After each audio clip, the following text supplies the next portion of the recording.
Boa noite, irmãos. Saúdo aos irmãos com a graça e a paz do Senhor Jesus. Saúdo aos nossos visitantes. Wagner, seja muito bem-vindo. Eu sou Rafael, pastor auxiliar. Sou auxiliar do reverendo Joia. Está aqui sentadinho. Mais algum visitante de primeira vez? Nós temos as irmãs aqui. Sejam muito bem-vindas. Meus irmãos, estou voltando de férias, 19 dias de férias. Tive a oportunidade de visitar meus familiares que moram lá em Santa Catarina. Todos já foram membros aqui da igreja, até as crianças, Todos mandaram um abraço para a igreja, minha mãe, meu pai se converteu lá, então o único que não foi membro aqui da igreja. Mas minha mãe, minha avó, meu cunhado, minha irmã, as crianças, Rebeca e Guilherme, todos mandam um abraço à igreja. Meus irmãos, vamos dar continuidade à nossa série no Evangelho segundo Marcos. Abramos nossas Bíblias em Marcos, capítulo 1.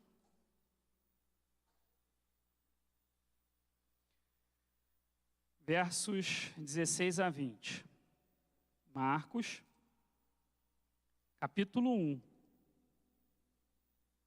Versos 16 a 20.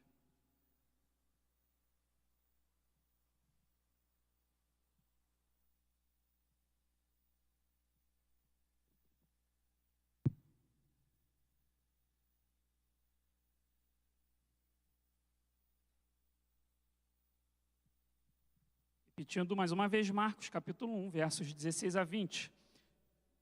Assim diz a palavra do Senhor. Caminhando junto ao mar da Galileia, viu os irmãos Simão e André, que lançavam a rede ao mar, porque eram pescadores. Disse-lhe Jesus: Vinde após mim, e eu vos farei pescadores de homens. Então, eles deixaram imediatamente as redes e o seguiram. Pouco mais adiante, viu Tiago, filho de Zebedeu, e João, seu irmão, que estavam no barco consertando as redes. E logo os chamou. Deixando eles no barco a seu pai Zebedeu com os empregados, seguiram após Jesus. Até aqui a palavra do Senhor. Vamos orar. Soberano Deus, Pai amado, muito obrigado, Senhor, pela Tua palavra. Agradecemos, Senhor, porque temos aqui o privilégio, Pai, de aprender de Ti a partir da Tua palavra, Senhor Deus. E pedimos que assim seja, que o Senhor fale aos nossos corações, ó Pai. Seja comigo, seja com meus irmãos, carecemos de Ti, carecemos do Teu Santo Espírito, ó Pai. E que a partir da pregação da Tua palavra, a Tua igreja seja edificada, seja santificada e o Teu santo nome seja glorificado. Oramos no nome de Cristo. Amém.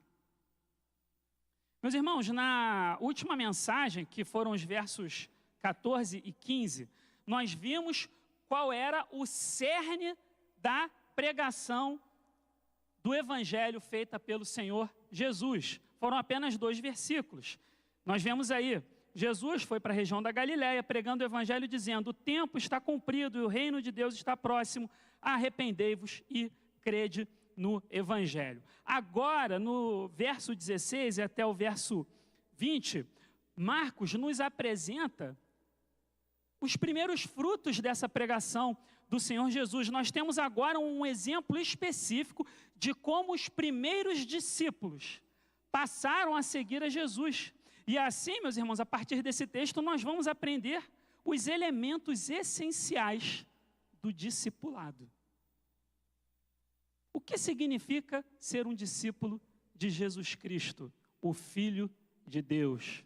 Como o evangelista o apresentou logo lá no verso 1 desse evangelho.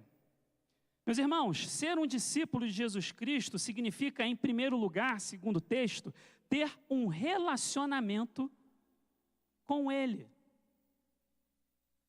Como isso acontece? Observe aí que ele diz: vinde após mim, no verso 17. No verso 20, Jesus os chamou, no caso, aos filhos de Zebedeu, Tiago e João. E depois nós vemos que eles fizeram o quê? Eles o seguiram. Então, meus irmãos, ser um discípulo significa, em primeiro lugar, ter um relacionamento com o Senhor Jesus. E como começa esse relacionamento? Ele nos chama. Não fomos nós que nos oferecemos a Cristo, Ele nos chamou. Assim como, em primeiro lugar, Ele chamou a esses homens. O primeiro aspecto do discipulado no reino é que ele não começa com o discípulo, começa com o mestre. O primeiro aspecto é que o discipulado não começa conosco, não começa comigo, com você, nem começou com esses homens. Começa com aquele que nos chama. Enquanto Jesus caminhava junto ao mar da Galileia, provavelmente pregando essa mensagem dos versos 14 e 15, ele se dirige aos irmãos Simão e André e diz, verso 17, vinde após mim. Depois vai até os irmãos Tiago e João e diz o texto, e logo os chamou. Repare, esses homens não se ofereceram para seguir a Jesus. Antes, Jesus foi até eles. Jesus os escolheu, Jesus os chamou. Isso me lembra aquela passagem de João, capítulo 4, da mulher samaritana. Lembra a mulher do poço? Jesus saía de Jerusalém para ir até a Galileia. Não era comum eles passarem por Samaria. Não era um povo que se dava bem com os judeus, mas ele vai até lá. Por quê? Ele tinha um encontro marcado ali com uma mulher que se tornaria o quê? Discípula sua. Então é Jesus que vem até nós, meus irmãos. Mas na antiguidade, o mais comum seria o discípulo escolher o seu mestre. Somente grandes mestres escolheriam seus discípulos. A gente tem um exemplo disso na Escritura Sagrada. Por exemplo, quando Elias, por mandamento divino, vai até Eliseu. Mas ali foi um mestre indo até aquele que seria o seu pupilo, o seu aprendiz, o seu discípulo. Somente os grandes mestres na antiguidade escolheriam seus discípulos. Mas o mais comum era o quê? Alguém vê um mestre, quero aprender com esse sujeito, vou lá me oferecer, de repente ele me aceita. Situações similares acontecem nos dias atuais, por exemplo, no ambiente acadêmico. Normalmente é o aluno, Marcos Brandão pode me corrigir se eu estiver errado, tá, Marcos? Que vai até o orientador para orientar sua monografia, dissertação ou tese. E o professor, por sua vez, pode ou não aceitar o projeto do aluno. Confere, Marcos? Então é isso aí. Então, o aluno vai até aquele que ele deseja que seja o seu orientador, o seu guia. Aquele que vai lhe ensinar, o seu mestre. O orientador pode ou não aceitar o projeto. Mas há ainda hoje também casos em que o mentor convida alguém a segui-lo. O mentor, o mestre, pode sim convidar alguém para aprender dele. Por exemplo, a Raquel tem um tio que foi convidado para aprender aos pés de um dos maiores teólogos do século XX. Acredito que muitos aqui já ouviram falar no John Stott, né? Então, Raquel tem um tio que foi discípulo de John Stott. Eu tive um professor que também foi. Mas como é que aconteceu? Foi John Stott que o convidou. Ele estava no Brasil, conheceu ali alguns jovens, né? Daquele movimento universitário, o ABU, certo? Conheceu ali alguns jovens e tal, viu o potencial naquele jovem, queria ajudá-lo a se preparar melhor para o ministério. E aí John Stott foi e chamou vários jovens pelo mundo todo, tá? Isso era uma prática dele. Porque ele via potencial nos jovens, da África, da América do Sul, da Europa. Só que nesses exemplos, o mestre vê algo de positivo, de potencial no seu aprendiz. Seja no caso do orientador, em que o estudante vai até ele, ele olha o projeto, esse projeto aqui está ok, vem. Ou então, no caso que eu citei, né, do John Stott, ele vê um potencial e chama. Mas o mestre está vendo ali algo de positivo, algo que pode ser trabalhado, algo a partir do qual ele pode ajudar o seu discípulo a produzir alguma coisa. Mas a diferença, meus irmãos, é que Jesus escolhe seus discípulos sem ver potencial nenhum neles. Jesus não escolhe seus discípulos por suas habilidades, mas escolhe apesar de suas debilidades. Se tem uma coisa que o Evangelho de Marcos faz mais do que todos os outros relatos da vida do Senhor Jesus, os outros 4 evangelhos, 3 melhor dizendo, é deixar claro e de maneira reiterada o fracasso dos discípulos. Nós vamos ver isso ao longo da série. Eram homens falhos e inconstantes. Mas parece que Deus tem predileção por gente assim. Dessa maneira, ele deixa claro que o trabalho é todo dele. Toda a glória é dele. E nós, meus irmãos, assim como os primeiros discípulos, não mereceríamos jamais fazer parte do reino do Senhor Jesus. Mas por graça soberana, Jesus nos chama a segui-lo. Mas se ser um discípulo significa relacionamento, e esse relacionamento começa com o mestre chamando, faz parte desse relacionamento o discípulo fazer o quê? Seguir. Tem a ver então com seguir a Jesus. Se ser um discípulo significa ter um relacionamento, isso começa com ele chamando, o outro lado dessa moeda qual é? É nós o seguirmos. Veja, o verso 18, Simão e André fizeram o quê? O seguiram. Assim como Tiago e João, no verso 20, seguiram após Jesus. O discípulo só tem um relacionamento com o seu mestre se ele seguir o seu mestre. Quando Jesus chamou os discípulos, ele os chamou para quê? Para segui-lo. Ele fala, venham após mim. Vinde após mim, ele está chamando, me sigam. E é claro que seguir significa mais do que simplesmente andar atrás de outra pessoa, literalmente. Embora isso não seja excluído. Mas seguir a um mestre envolve o quê? Conhecer os seus ensinamentos. Imitá-lo. Significa colocar as suas lições em prática. Se parecer cada vez mais com ele, sabendo que ele sempre será o mestre, e nós, seus discípulos. E que nesse caso, meu irmão, ao contrário do que reza o ditado popular, o aprendiz nunca pode superar o seu mentor. Ao contrário, meus irmãos, quanto mais o conhecemos, mais nós percebemos o quê? O nosso pecado, o quão distante estamos de alcançarmos a sua perfeição. Mas vemos a nossa necessidade dele, mas identificamos o seu amor por nós. Porque ele é um mestre que não nos abandona, por mais incapazes que sejamos, como foram esses homens. Você se lembra que Pedro negou a Jesus 3 vezes, né? Todos os demais fugiram, sumiram, naquele momento de maior dificuldade. Mas exceto aquele que o traiu, nenhum deles deixou de ser seu discípulo.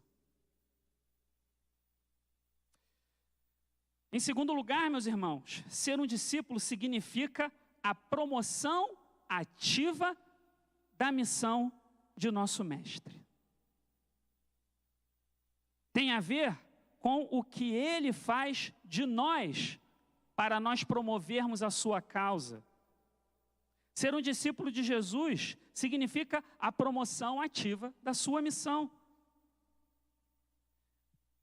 Vejam, isso não diz respeito ao que nós fazemos por ele, mas ao que ele faz de nós. Ele nos torna algo totalmente diferente, diz o verso 17, eu vos farei pescadores de homens. Como é bonito isso, meus irmãos. Ele nos chama, nós o seguimos, mas é ele que faz de nós aquilo que deveríamos ser. Eu vos farei. Não é você que vai se tornar. Eu vos farei pescadores de homens. Ele não nos dá uma ordem. Sejam pescadores de homens. Ele nos abandona à própria sorte, ele não faz isso. Ele não nos dá uma tarefa e diz, se vira, como muitos mestres fazem. Dá uma tarefa, né? Quem já foi estagiário aqui sabe como é que é isso, né?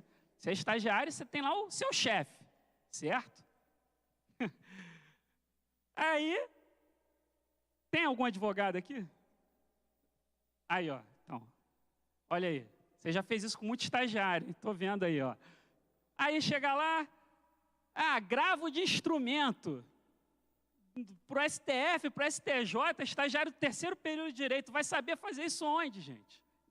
Vocês não precisam saber o que é isso não, depois pesquisa lá no Google. Aí é assim, se vira aí. Aí se vira, corre atrás, pede ajuda aos amigos e tal, o pessoal vai ajudando ali. Aí chega na hora de entrega, está tudo errado. Aí tem um dia só para corrigir tudo, né? Mas Jesus não faz isso. Ele não nos dá uma tarefa e diz, se vira. O que ele faz? Ele promete agir em nós e através de nós. Ele vai nos transformar em pescadores de homens. Novamente, eu vos farei, disse Jesus. Para cumprir a sua missão, nós precisamos dele, da sua graça, nós precisamos do seu poder. A autoridade é toda dele, o poder é todo dele, a graça é toda dele. Isso me lembra do que Agostinho de Hipona escreveu lá no século IV, final do século IV, início do V. Lá nas suas confissões, ele escreveu várias vezes na sua autobiografia. Ele repete isso mais ou menos umas 4 vezes ao longo dessa obra. Concede-me aquilo que me ordenas, e ordena o que quiseres. Senhor, me concede aquilo que o Senhor ordena, aquilo que o Senhor exige de mim. E aí o Senhor ordena o que o Senhor quiser, porque eu só vou poder fazer se for pela sua graça, pelo seu poder. Nós seguimos então a um Senhor, a um mestre maravilhoso, que não nos abandona à própria sorte. Ser discípulo significa a promoção ativa da missão do nosso Senhor e Salvador Jesus. Mas é Ele quem nos torna aquilo que precisamos ser. E o que nós precisamos ser é o que, segundo o texto? Pescadores de homens. Essa é a missão, meus irmãos. Nós somos embaixadores do seu reino e anunciamos o seu evangelho. É através de nós que ele vai chamar os outros para o seu reino. Durante 3 anos, o Senhor Jesus treinou esses homens aqui e os demais que ele chamou no início do seu ministério. Finalmente, após a sua ascensão, o que ele faz? Envia o seu Santo Espírito, o mesmo Espírito que hoje habita em cada um de nós. Os ensinamentos que ele deixou aos discípulos, todos estão para nós aqui nas Sagradas Escrituras. E a responsabilidade de seus discípulos promoverem ativamente a sua missão permanece até hoje. Ele disse, Atos 1:8, recebereis poder ao descer sobre vós o Espírito Santo e sereis minhas testemunhas, em Jerusalém, na Judéia, em Samaria, até aos confins da terra. Ele disse em Mateus 28, 18 e 19, toda autoridade me foi dada no céu e na terra, ide, portanto, fazei discípulos de todas as nações. É assim que ele nos faz pescadores de homens. Ele nos deixa a sua palavra, toda a Escritura, porque toda aponta para Jesus. Ele nos dá o seu Santo Espírito e nos faz pescadores de homens. Agora, o que está faltando então para nós agirmos como tal? Teria Jesus falhado em sua promessa? É Ele quem nos faz pescadores de homens. Mas nós estamos vivendo dessa maneira? E homens aqui, meus irmãos, é ser humano, tá? Para deixar bem claro. É a palavra grega antropos. Muitas vezes, meus irmãos, quando nos omitimos, é porque pensamos que depende de nós, quando na verdade deveríamos nos lembrar que depende em primeiro lugar do Senhor Jesus. Ele fala, eu edificarei a minha igreja. Ele não disse que é você que vai edificar. Ele fala, eu vou edificar a minha igreja. Tu és Pedro, lembra? Sob esta pedra vou edificar a minha igreja e as portas do inferno não prevalecerão contra ela. Nós precisamos confiar na sua palavra. Não depende de nós. Nós não nos tornamos nada, Ele nos faz. Deveríamos nos lembrar, meus irmãos, que depende em primeiro lugar dEle, daquilo que Ele faz em nós e através de nós. O poder é dEle, a autoridade é dEle, como nós lemos, né? Lá em Atos, recebereis o quê? Poder, ao vir sobre vós o Espírito Santo. Depois, na grande comissão em Mateus, ele fala, toda autoridade me foi dada, nos céus e na terra. Aí depois ele fala, ide, portanto, fazei discípulos. Que são outras palavras para dizer, sejam pescadores de homens.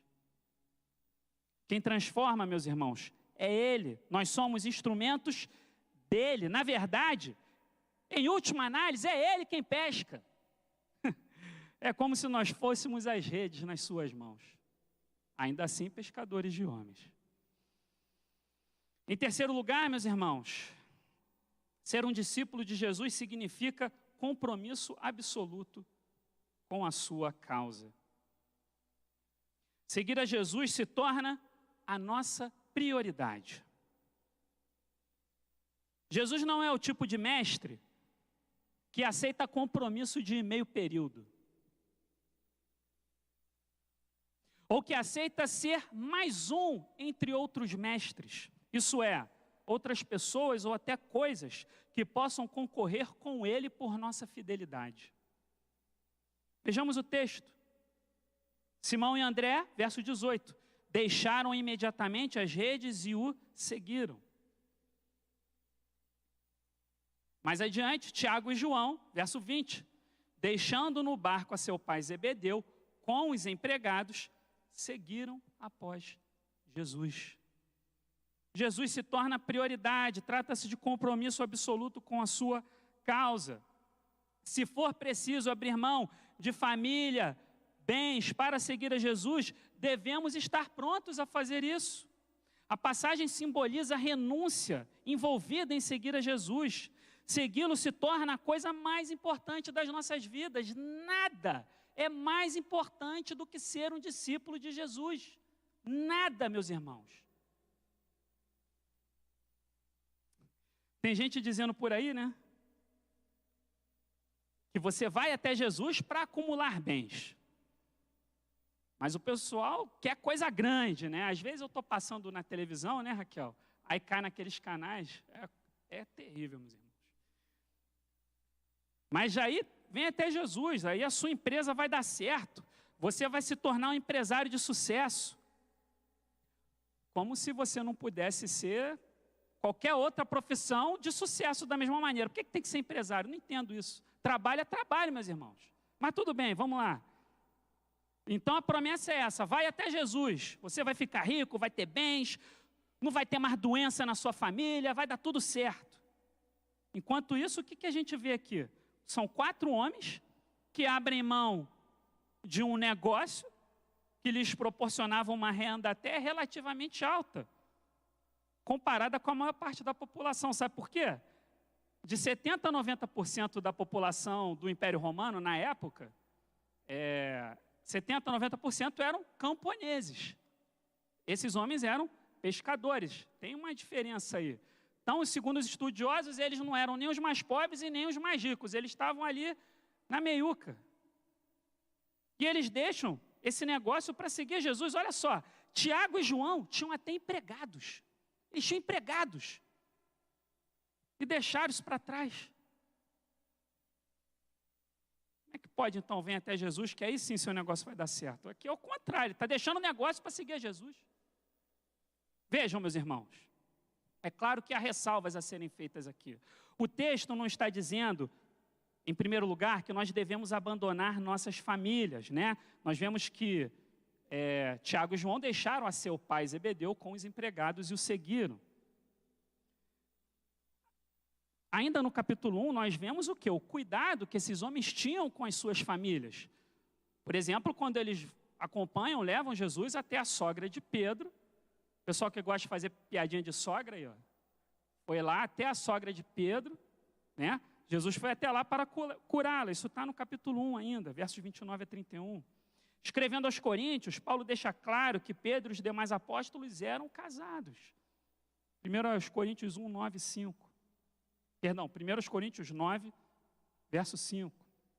Assim, meus irmãos, a ênfase está em amarmos mais a Jesus do que as pessoas, inclusive aquelas mais próximas de nós. Não é esse o primeiro mandamento? Amar a Deus sobre todas as coisas? O primeiro mandamento, o primeiro grande mandamento, o resumo da primeira tábua da lei, reverendo Joia citou aqui hoje de manhã, sempre vai dirigir o segundo grande mandamento, que é amar o próximo como a nós mesmos. Mas em primeiro lugar vem o quê? Amar a Deus. Então, a ideia desses homens deixarem suas famílias para seguir a Jesus, não é que eles deixaram suas famílias desamparadas, mas é que Jesus tem que vir em primeiro lugar. E o texto também não está dizendo que não devemos trabalhar. Paulo escreveu, se alguém não quer trabalhar, também não coma.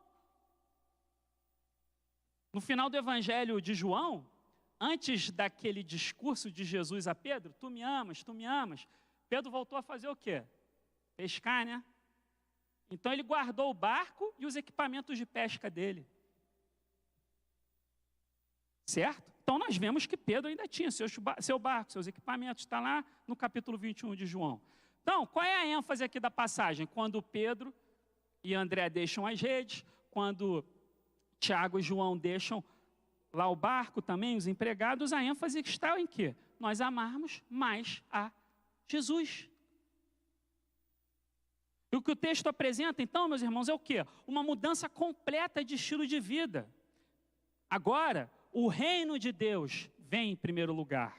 E as demais coisas são acrescentadas.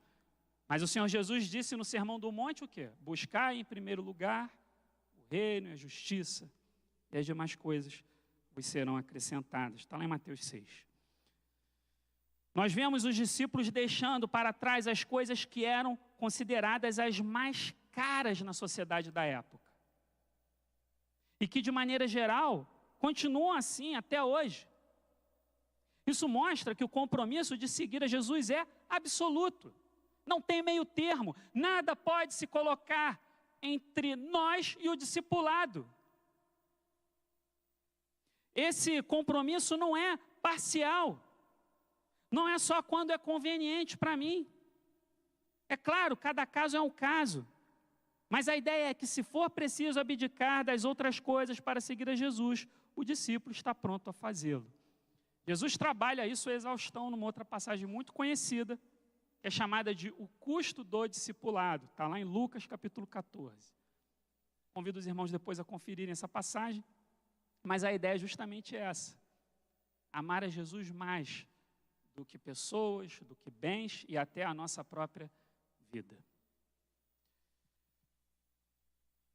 Concluindo, meus irmãos, vamos nos lembrar então dos nossos 3 pontos. Nós vimos aqui os elementos essenciais do discipulado. Ser um discípulo de Jesus significa, em primeiro lugar, ter um relacionamento com Ele, que envolve o chamado que parte dele e nós o seguirmos. Em segundo lugar, ser um discípulo significa a promoção ativa da missão do nosso mestre. Isso tem a ver com aquilo que ele faz de nós. Ele nos faz pescadores de homens. E em terceiro lugar, ser um discípulo significa um compromisso absoluto com sua causa. Ou seja, Jesus assume absoluta prioridade sobre tudo. Agora, meus irmãos, nós precisamos fazer um exercício. Eu faço esse exercício e convido você a fazer também. Olhe para a sua vida e se pergunte, esses elementos estão presentes?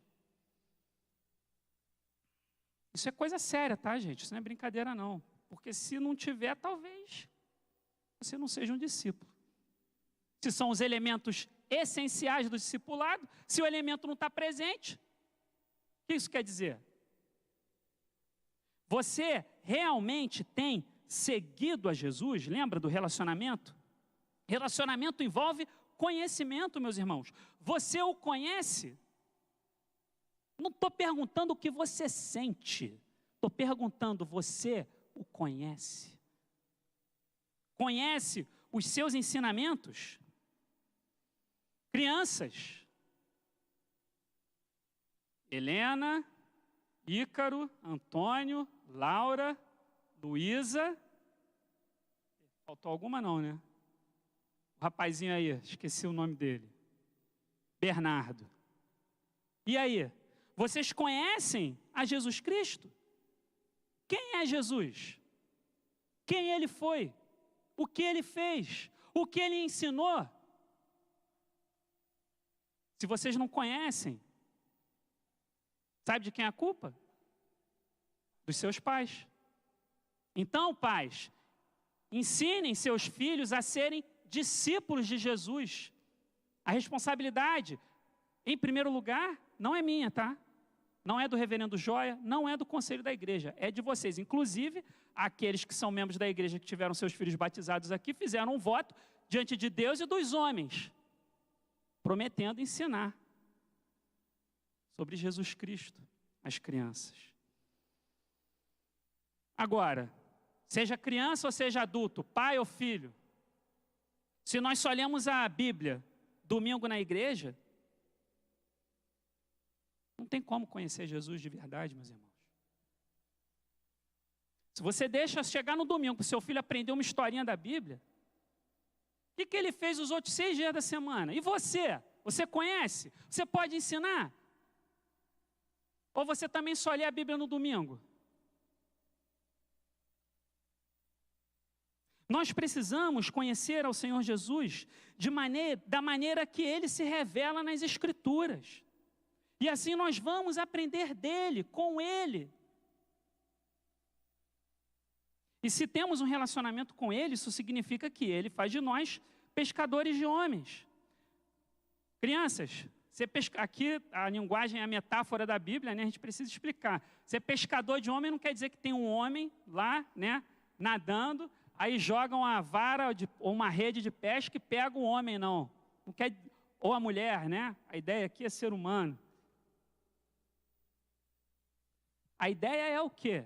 Pregar, ensinar sobre Jesus, falar quem é Jesus para os amiguinhos, para os colegas de trabalho, para os vizinhos, para os parentes que são descrentes. Esse é difícil, né? Essa é a dose, mas tem que ser, meus irmãos. Nós somos pescadores de homens porque Ele nos fez assim. Isso independe da sua camada social, onde você mora, quantas pessoas há na sua família, quanto você ganha por mês, se você está bem ou mal de saúde, se você está empregado ou desempregado. Para as crianças, isso independe da série que vocês estão, de quem é a sua professora, de quem são seus amigos na escola. Você é um pescador de homens, você é um discípulo onde você estiver. Onde você estiver, faça o que fizer, você não deixa de ser um discípulo, logo você não deixa de ser um pescador de homens. A causa do nosso mestre se tornou a nossa causa. A causa do Evangelho é a nossa causa primária. Finalmente, se você foi feito pescador, o seu compromisso deve ser absoluto. Existe algo na sua vida que está sendo obstáculo para você seguir a Jesus firmemente? Existe algo na sua vida sendo um obstáculo para você seguir a Jesus firmemente? Existe algo que você precisa mudar? Quanto tempo da sua semana ou do seu dia você tem dedicado à sua vocação primaz, que é ser um discípulo de Cristo? Novamente, seríamos nós apenas discípulos de domingo? Domingo eu sou discípulo. Aí procura a Bíblia, perdeu a Bíblia, né? Não sabe onde está, cata para cá, aí acaba vindo sem Bíblia, porque lá na igreja tem, né? É uma bênção. Não estou falando contra isso, não. É ótimo para nos ajudar. Mas aí faz menos força, né? Aí não conhece a Bíblia. Aí quando vai ler em casa, peraí, rapaz. Pô, o pastor falou Naum, onde é que está Naum aqui? Ih, rapaz, esse não estou achando e tal.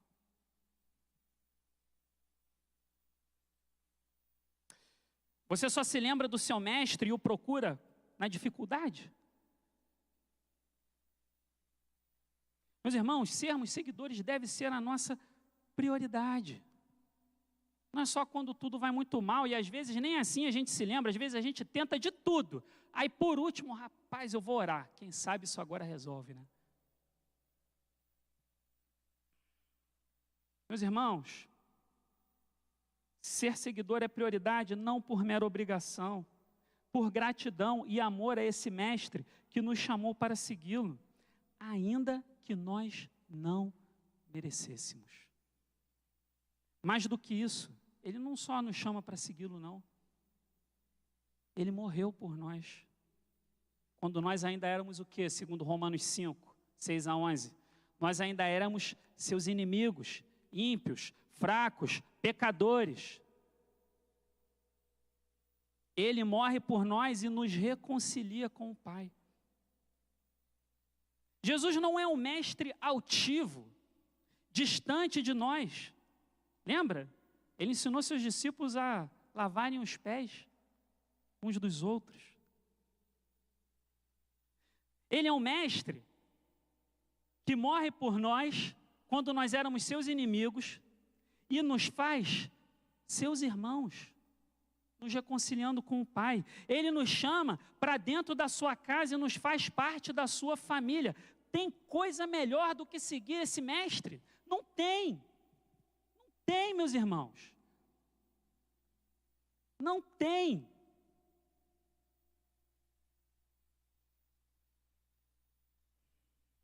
Isso aí é o maior deleite que nós podemos ter. É ter esse mestre. É vir aqui no dia de domingo e por intermédio dele, da sua pessoa e obra, cultuarmos ao Pai em espírito e em verdade. É por causa dele. Não é por causa de nós. Que Deus nos ajude, meus irmãos, a honrar o nosso Salvador como discípulos fiéis. E assim, sermos instrumentos para que outros discípulos sejam mais do que meros aprendizes, mas filhos de Deus, adotados em Cristo. Amém? Vamos ficar de pé.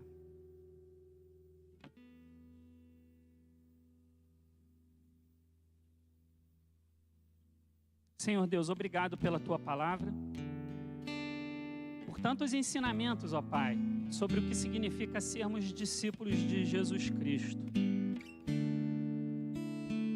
Uma palavra que nos desafia, ó Pai, a olharmos para as nossas vidas. Senhor Deus, que o Senhor nos ajude, Pai, precisamos de Ti. Ajuda-nos, Senhor Deus, a honrarmos esse mestre tão maravilhoso, nosso Senhor e Salvador Jesus, aquele que morreu por nós, ó Pai. Aquele que nos traz para dentro de casa e agora nós fazemos parte da sua família, Senhor Deus. Aprendendo dele, com ele, Senhor Deus. Ajuda-nos, Senhor, precisamos da Tua graça. E que a maravilhosa graça do Senhor e Salvador Jesus Cristo, que o amor de Deus o Pai e a comunhão do Espírito Santo estejam sobre todos nós e sobre todo o povo de Deus, hoje e para todo sempre. Amém.